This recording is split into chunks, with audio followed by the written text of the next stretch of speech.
So this is an oral phalangeal airway. This is used for patients when they are needing help to get oxygen in.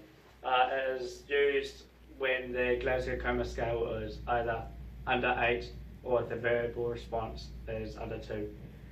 Sizing it up, you're from the corner of the mouth to the edge of the mandible. Putting it in, you're going to put it upside down, you're going to twist it 180 degrees. Good things about this is that it holds back the tongue. Contradictions about this is that it can have a gag reflex. If the patient does have a gag reflex to this, we could use what you call the NPA, nasal phalangeal airway. This will be lubed up with a lubricant gel based, sizing it up from the nasal and nostrils to the bottom of the mandible also. Looking for the patient's face, looking for the biggest nostril, and just putting it straight in with lubricant, putting it straight in the nostril. The contradictions of this though is if the patient has a trauma injury to the brain, this could penetrate through the skull and damage the brain. This is good because if the patient has a gag reflex, they might be able to tolerate this more. A bag valve mask is used when a patient needs resuscitation and is not breathing adequately by himself or at all. By first of all checking that bag valve mask, you take the bag off from the back, putting it at the front and inflating it, making sure that there's no damage or holes in the bag reservoir. If there is, you can get a new one. In this case, it's all fine. So we'll carry on. Assemble it back together with a mask, a filter, the bag, and obviously the reservoir. Connecting the oxygen tube to the bottom here, the oxygen rate is going to be 15 litres per minute. So I'm going to set it to 15 litres per minute. So it's on 15 litres per minute. When the oxygen comes through, the bag, reservoir bag, should be filling up and they should be giving out pure oxygen. When I will be inflating the bag, pressing the bag 1/3 of the bag every 5 to 8 seconds for the patient's breath. Using the CE grip, whilst I'm doing this, I'm looking for the adequate fall of the patient's chest, rise and fall of both equal. The suction unit is a piece of equipment used in the ambulance. To test it, you're going to turn it on, holding the test button and bending the tube. All the lights should go to the top and automatically turn off again if it is working right.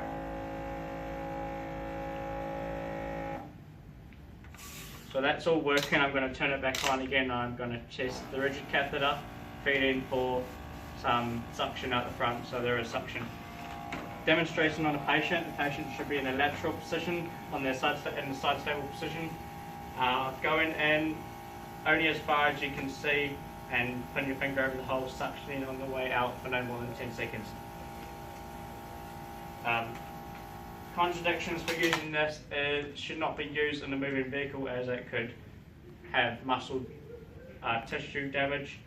It could induce vomiting and also hypoxia. In the first response pack in the front outside pocket, there's vitals, child and adult blood pressure cuff, blood glucose kits, temperature, thermometer, blood, pupil torch and shears and stethoscope. In the pocket below there's a face mask, glucose and a procedure blue sheet. In here there's paracetamol, tramadol and ibuprofen drugs. Pocket below there's a laryngoscope, a yellow biohazardous bag, OPAs, NPAs with lubricant gel to help put them in. Below there's medication for asthma and there's adrenaline. There's masks, tubing for the oxygen,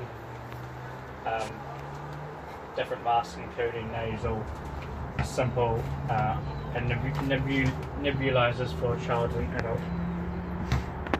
Below in the big pocket there's a sharps container with sodium chloride underneath it. There's a slippery slab. There is a neck brace and also cardboard splints next to them as well. There's a towel for the patient, and there's a LMA kit. There's also an IM kit with injections and drawing needles. There's 2 kits, same, that's the bag valve mask, both equipped with a filter, a reservoir bag and tubes connected for the oxygen. There's an adult one and there's a child and baby one.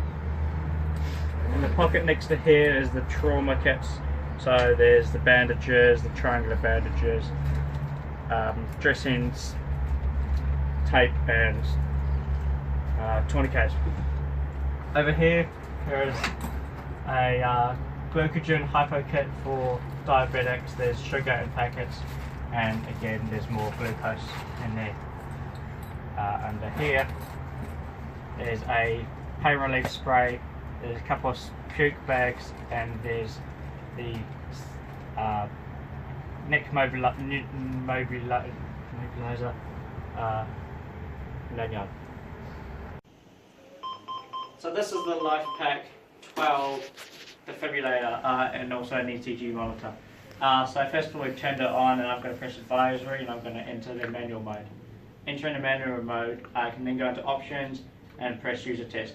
User test takes quite a lot of time, it just sees if everything is going. So while that's going, I go around the pocket to see what is in here. So in here we've got a test load that absorbs the shock when you want to test it, and also a 12 leads. We've got 12 leads in here, and it's got GTM and also a razor. In the back pockets there is different types of blood pressure cuffs. So there is child and there's also adult. There's defibrillator pads that is connected to this cord, and also spare paper. Underneath there's the batteries. Batteries need to be checked, so first of all just pressing the grey button, both of them, they're both green, so that's fully charged. And this one here has got the ECG cords. So here it just checks the heart rate and the SpO2 level as well.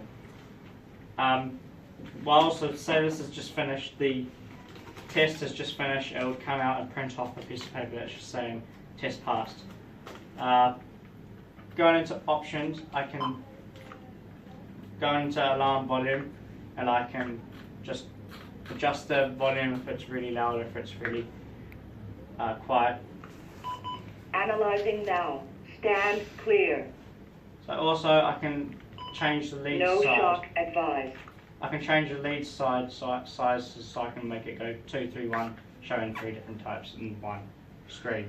The size, I can make it go up to 4.8, and I'm going to put it to 1.5. Once that's all done, you can just press print of the ECG that is currently showing on the screen. So you can just press print, and usually you do this for 10 seconds, and it just shows what the patient's heart rate would be like. Example. Shocking, so for example, you just press charge, making sure you've got the test on, which I do. It's just charging again. If I want to disarm it, I just press the button here. So I've just disarmed it. Charging, I'm going to do a test load, so I'm just going to let it go all the way up.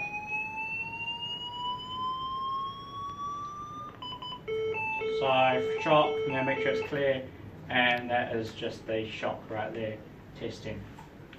And that is the 12 LifePak ECG monitor.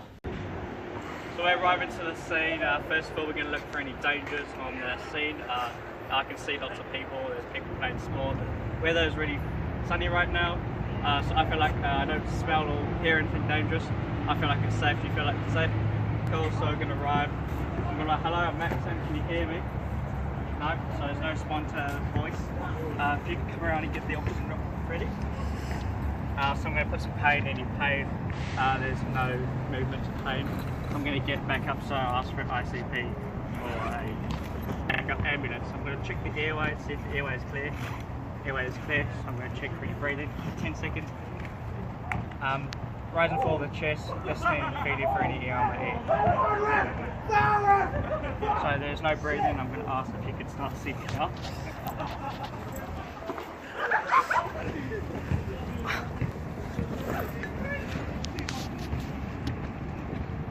So I'm going to put the oxygen on to 15 litres per minute as the bag valve mask. While he's doing that, I'm just going to do the defibrillator.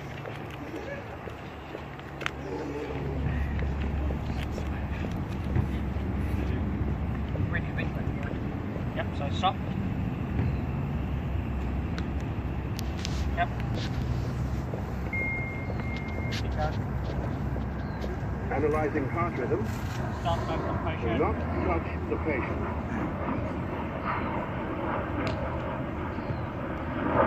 Shock advised. So shock advised, no touch patient. Stay clear of patient. So Deliver shock. no touch now. patient, clear. Clear. Shock delivered. So shock delivered. Pause. From the OPA and it just sized up CPR. from the corner of the mouth to the mandible. Got to put the towel underneath for more leverage onto the 25, 26, 27, 28, 29, 30. While I'm doing this, I'm looking for the rise and fall of the chest or equal.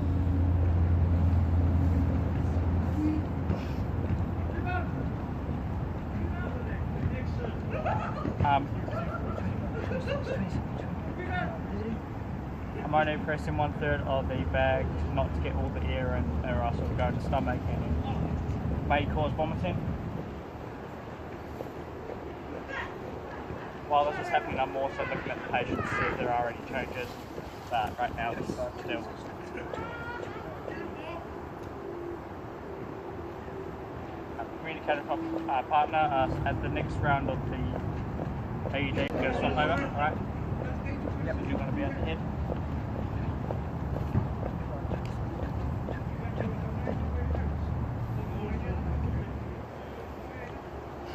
If I'm not getting enough air in the patient, I'm going to use 2 hands and get my patient to do the bag for me. That's right. 26, 27, 28, 29, 30. Also, my partner is letting me know what number he is at the compression, so I know when to get ready.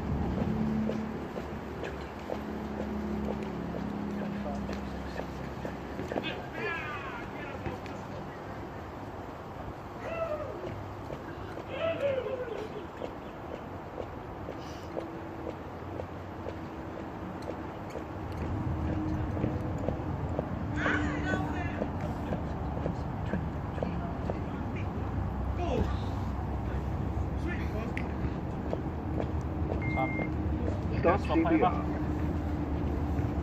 Analyzing heart rhythm. Stay clear of patient. So no one's on the patient yet. Analysing. Analyzing heart rhythm. No shock advised. I'm going Pause. to carry on CPR. If needed, While I'm start doing this, I'm going to get my partner to count for me. And I'm going to be asking questions for the bystander. Did they see what's happened? Do they know when it happened? How long ago? 25, 26, 27, 28, 29, 30. Do they know this patient, this person? Do they know if they've got any medication or any known medical history?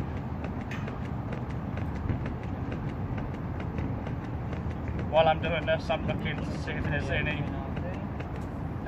any changes to the patient, to the skin colour, or if there's any signs of life. Yeah, done. Sweet.